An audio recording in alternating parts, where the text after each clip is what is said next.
Long ago, in a world very different from ours, there lived a man named Abram. He was an ordinary man living in the city of Ur with his wife Sarai. They had built a life together, but there was one deep pain they carried in their hearts.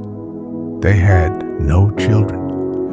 As the years passed, hope quietly faded, and the future often felt uncertain. One day, everything changed.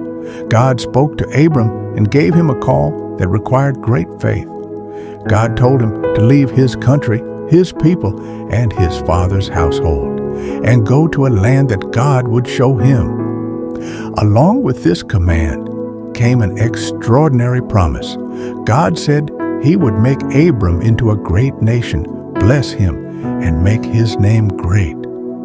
Through him, all the families of the earth would be blessed.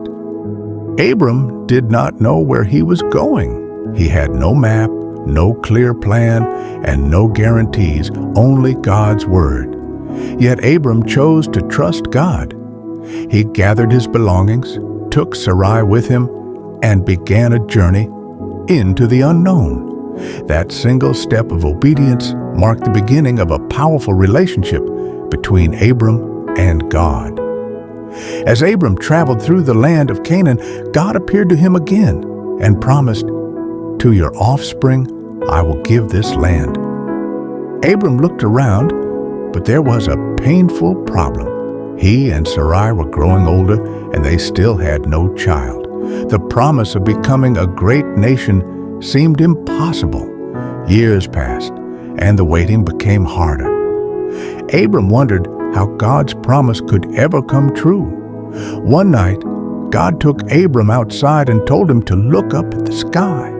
God said, "Count the stars if you can. So shall your descendants be." Standing under the vast night sky, Abram chose to believe God, and his faith deeply pleased him. At that moment, God made a covenant with Abram, a sacred and unbreakable promise.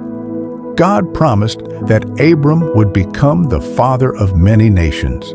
As a sign of this covenant, God changed Abram's name to Abraham, meaning father of many, and Sarai's name to Sarah, meaning princess. God promised that kings and nations would come from them. But time continued to pass.